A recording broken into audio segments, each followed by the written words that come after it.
Welcome everybody to Let's Play Hand of Fate. I'm Nye. Back so soon? I knew you would not falter. You're repeating yourself, dealer. To the right, you'll notice a statue of a suit we have not yet seen. Another round, and our game truly begins. So you'll notice that floating to the dealer's right is a cup. I wonder what that could mean. So our next opponent will be the Queen of Dust. The bandit queen was taken by slavers as a child and raised in the desert. Over the years, she has bribed and murdered her way to her current position as second in command of the Desert Thieves, proving herself capable of ruthless cunning. So the Queen of Dust brings more than just challenges to the table, though she does bring several, including 3 rock falls and 3 good fortunes. So I'm still getting a little bit of help from the cards. But she also brings curses, which is the first time we see this, and curses are special.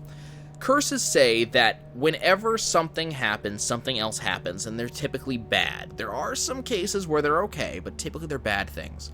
In her case, in combat, my movement speed is reduced by how much gold I possess. So if I have a lot of gold, I'm going to move slowly. A bold woman, this one. She did not collapse when the Empire did. No, she took up arms, organized her people, and vowed that in a country where death had gathered, she would be the one dealing it. So now we know there was an empire that fell. We get a little more than that. Into the deck builder we go. The deck has to get bigger. So let's go ahead and add Frostfang into this deck.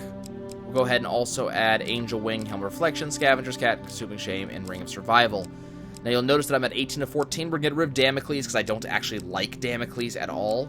We're going to get rid of the healing cap. We're going to get rid of 1 and 2 shields. Actually, we'll keep the healing cap. Let me get rid of a sword. Let me get rid of a sword. Deck is still pretty small, though. You can also see the meters telling us how far we've unlocked. Into the encounter deck we go. I'm going to go ahead and get rid of the river because it doesn't do anything good for us now. And instead, we're going to go ahead and add the Crucible, Desert, whatever the hell I just added. Helpful Priest, and the Devil's Wager. I want to get the Devil's Wager out of the way as early as possible. Okay, now it's time for the Queen of Dust. Now we play for the cup, the first of my symbols. So there's a new thing at stake. Not just tokens, not just progression, not just completion, but the cup itself. We'll see what that actually means later.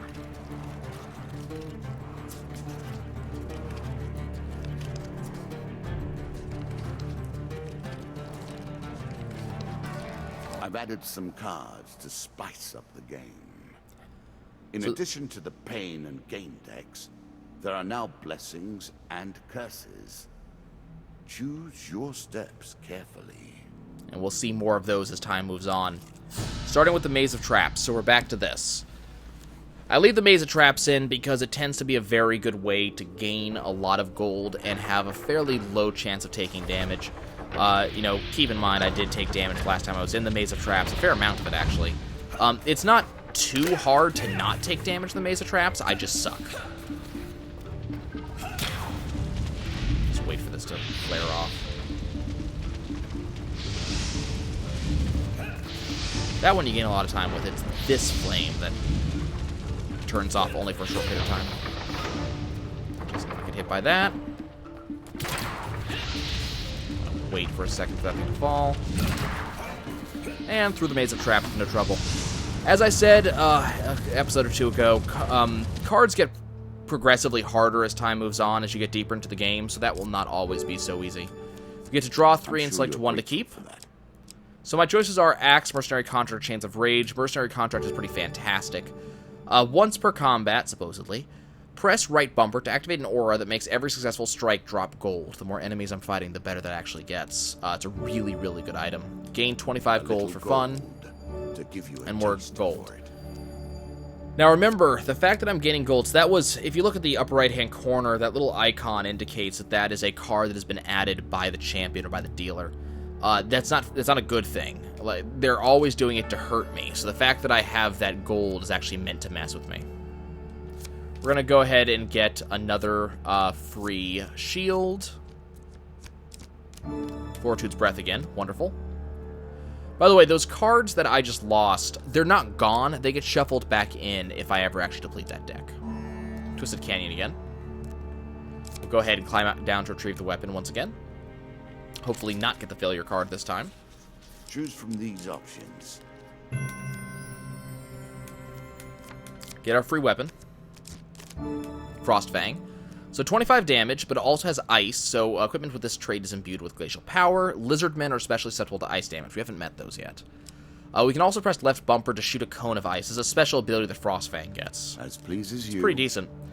Back when the game was in beta, Frostfang was a special weapon that was very hard to get, at least as far as I got. This game is still only beginning. New rules, new tools, new abilities. We have far to go as yet. Yep, things are going to continue. Dead King's Hall yet again. 2 of Dust, 2 of Skulls. We'll take them by surprise, hopefully. It's not really a big deal if we fail to actually take them by surprise. I actually do kind of want to fight more guys. The more I fight, the more money I can get out of Mercenary Contract. Money isn't going to be a huge thing. We're probably going to gain money pretty fast. There's really nothing to really use it on. That's the game letting me know that by pressing left bumper, I can use my weapon's ability. Notice that I'm still fast as hell and doesn't matter.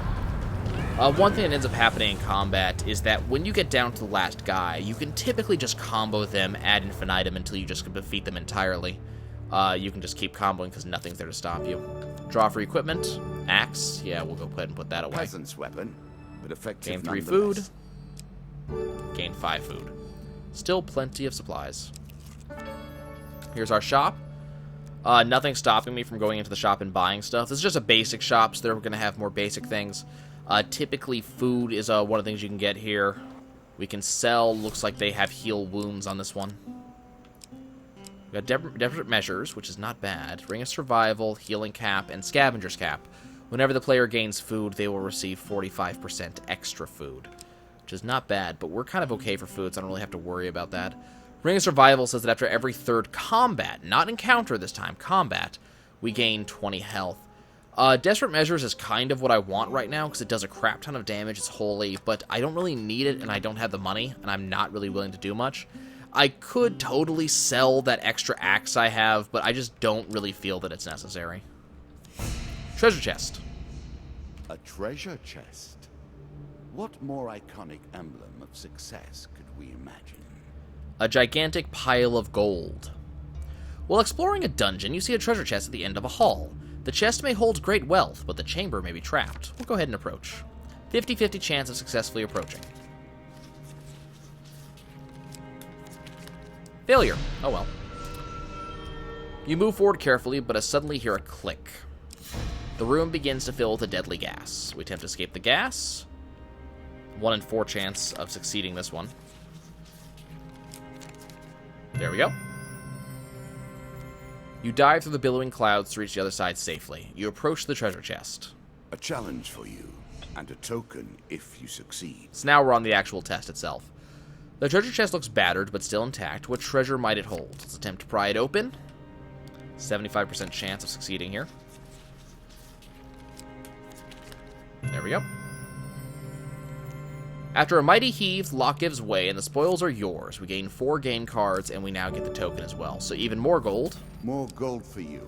More gold. And with it, more problems. More money, more problems. Get some equipment. Ring of Survival. Okay. And draw another equipment.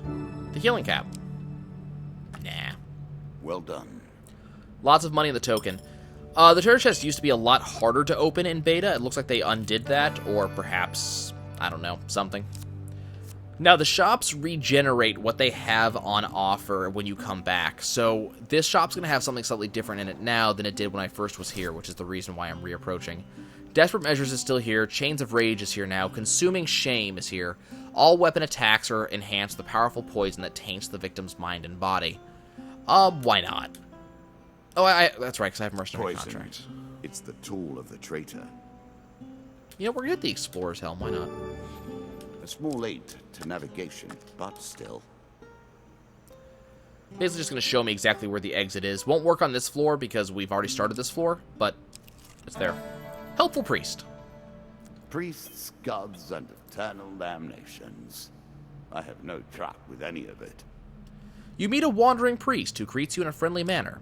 For a small share of your provisions, I will bless you in the name of the old gods. We can give the priest half our food to do so. 1 in 4 chance of a huge success.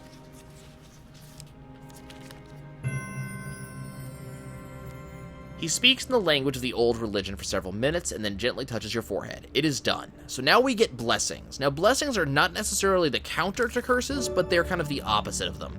They give us really good remain effects. Always active and are never removed. Unless you die, of course. That's not Then you're true. back where you began, as always. There are other ways to lose blessings.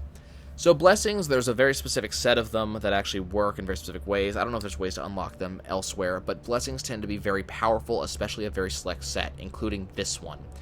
So this one says that after our first chance card pick, like we just did, we may return the card and draw again after shuffling, saying that, if we pick very bad, we can always just reshuffle. So I like this card. We also get High Constitution. Whenever the player eats food, we gain twice the usual healing, so instead of getting 5, we gain 10. If I was wearing the healing cap, we'd gain 20 instead. Really good stuff. Chances are the exit's right below me. Yep, Hitch a Ride, it's another exit card. We're actually going to skip this. Along a muddy road. Certainly. And go over here instead to the Maiden. So the Maiden's really good, and this is why. One day in a shady forest, blah, blah, blah, blah, blah. Maiden. Oh, she's not doing it today. Okay. Last for supplies. Typically, the Maiden can actually give you blessings. I guess I just haven't unlocked that yet. But that's why I leave the Maiden in my deck, because she'll give you a free blessing. A horse is a fine companion. I'm sure you'll leave this one in time. You do not seem to have the temperament for friends, even in the animal kingdom. So apparently we had trouble with a horse in the past. You are close on her trail, and more confident than I had imagined. Perhaps you will play beyond this mark, and we will see your true mettle. So this is an indication that the Queen of Dust is on this floor, as you may have guessed. Devil's Choice. So this card Though again. I admire his ilk, I live by very different rules. Okay, so he decided to trick me again. It's cool. We have so much money, it's not even funny. So I'm going to go ahead and activate the mercenary contract. And so every time I successfully land a hit, we're just going to gain more money. Now, keep in mind that the money's on the ground. I actually do have to pick it up. If I fail to pick it up, we lose it.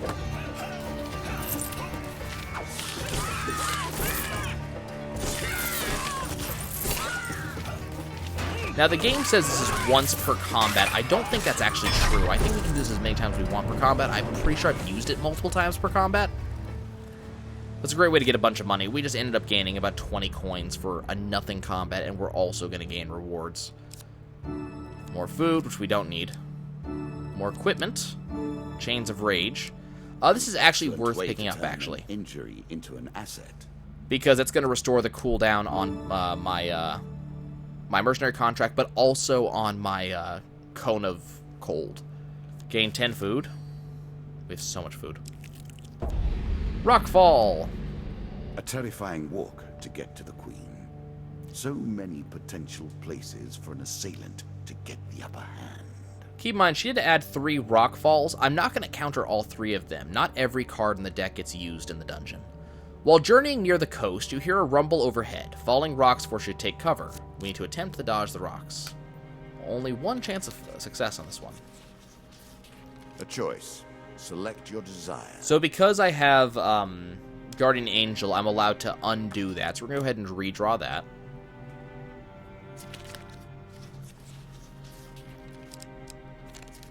And gain success.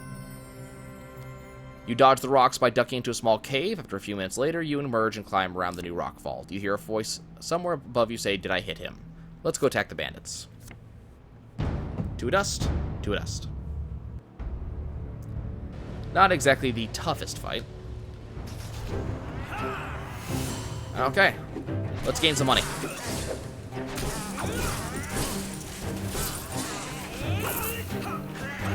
Almost got hit by that. That would have been embarrassing.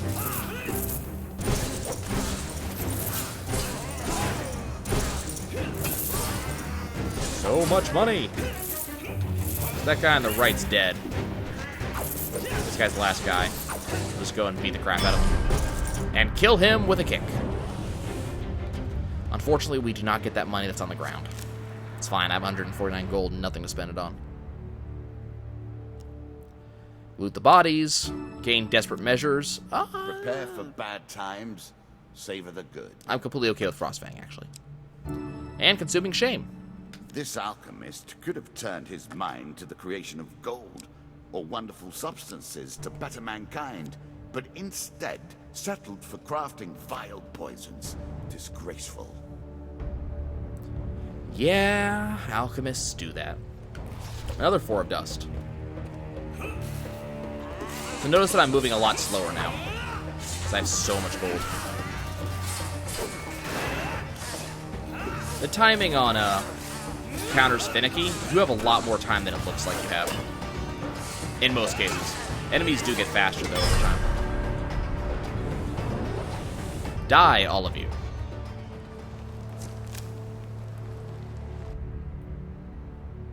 Yeah, we're fine. 3 more gain cards and other equipment. Scavenger's cap. I'll pass. I'm sure Thank you. you've learned how valuable resources are by now. Yes, I know, with my 31 food that I can't do anything with.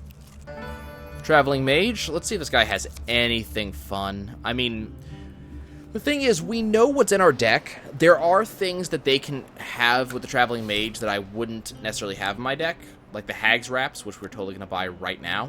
Each strike inflicts a It's not enough curse, that you kill them, you'll curse them too. slowing and weakening your opponent. Interesting choice. I'll also buy Alchemical Silver because I like moving fast. Inspirational. The silver of dreams given material form. I am grateful that if nothing else, you have brought this to my domain. Okay. Bandit attack. Bandits, eh? Make an enemy of one, and you've made an enemy of all. One well, that's can't fine. help but admire their single-mindedness. Look, you admire it, I'm just going to go kill them. So remember, this card is locked. I haven't gotten rid of it yet. Wow, I'm slow. So you'll notice that weird lighting effect on these bandits. That's because I have the Hag's Wraps, which is slowing them and weakening them.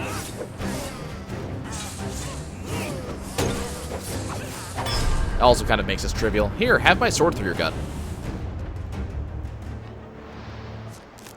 Dead men tell no tales. Get a free gain card. 30 gold, so I move even slower.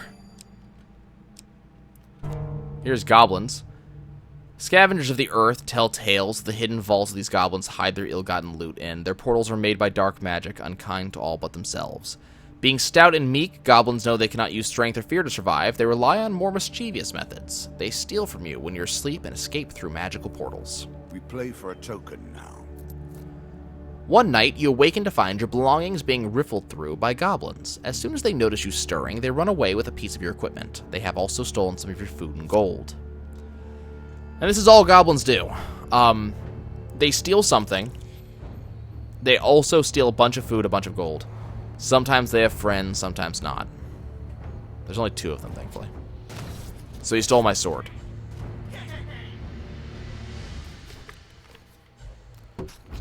So, that's fine. I have desperate measures. It's cool. Come on, bro. Now, when it said there was 2 of these guys, it was declining to mention the one that stole my sword. I'm just gonna go ahead and kill him real quick. Now, you don't want to let the goblins go for too long, because what they'll do is they'll summon the magical portal to Fairyland, I guess. And then they'll try to run for it. If they successfully make it to the portal, everything they took from you is gone. Now, the cool thing about goblins, what makes them really fun to play with, is that goblins will give you more than they stole. In some cases. It's not always. You'll notice that I have a little bit less food than I started with. I think I might have less gold, too. If you can, however, make a turnaround very quickly with goblins. I've gone from 1 food to 7 food with them. With the goblin threat dealt with, you continue on your way, and you gain a token. And the next step can only be one thing. The Queen of Dust. Noble causes turn to rotten enterprise. You may win this battle and send the Queen to her rightful end. Yet, what have you gained in the process? We'll find out after the battle. This Desert Queen is more lethal in battle and harder to kill than a regular bandit. Her blades are sharp, and she is frequently protected by a powerful crossbow. Again, a token is at stake. He's got so many of these tokens. So the Queen's obnoxious because it's not sometimes she has her powerful crossbow, it's every time she has her powerful crossbow. The crossbow used to be freaking broken. I never had to deal with it myself, but others did. The crossbow's automatic, it fires without her help, and she does a lot of unblockable attacks, so you kind of want to get rid of the crossbow first. That's fine, I have alchemical silver, we'll be good.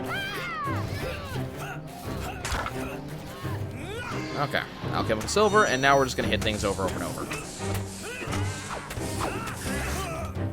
Ow. That's an unblockable attack. And she is the first person that does the string of unblockable attacks. We'll just freeze her in place for a second there while I take care of him. Now you can block her out of that. Just slow her like hell, and she's gonna be dead in a second. Yep. Hag's Raps for the win. Here comes our card. And our doofy-looking helmet. Inevitable, I suppose. So often those who beat plowshare to sword die by the grim instruments of their industry. Still, she fought well if you say and so. bravely, which is all I expect from my pawns and players. Oh, thank you. I appreciate it. So we have taken the Goblet, which is the first of his tokens. The Goblin does a number of things and upgrades me and him. So I get new starting gear.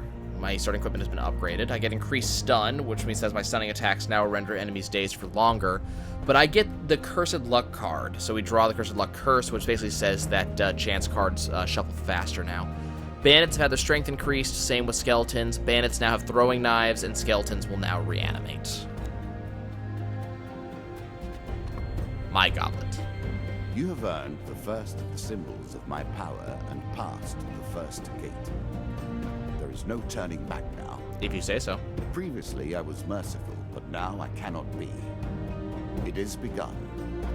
So we still don't know I what has crafted begun. Each of these cards over the course of years.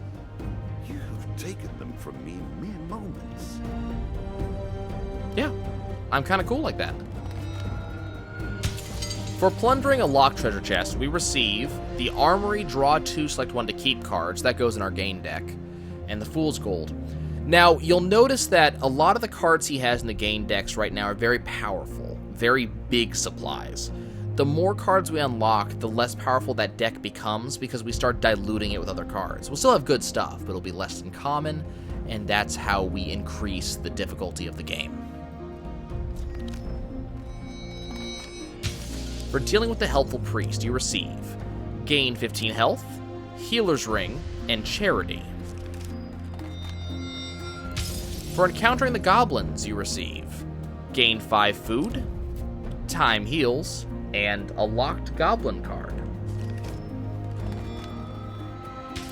As a reward for defeating the Bandit Queen, we receive the Jack of Plague, Asleep in the Forest, Mage's Tower, and Field of Poppies. As a reward for defeating the Bandit Queen, we also receive the Fleet Cuffs, the Armor of Cold, and the Huge Hammer. Come, play again. Well, I do hope you guys enjoyed that episode, and if you did, do hit the like button so I know you enjoyed it and so others can find the episode as well. If you want to see more, hit subscribe, and you'll be alerted as soon as each episode goes up, daily until I beat the game. And with that, folks, I'll see y'all next time.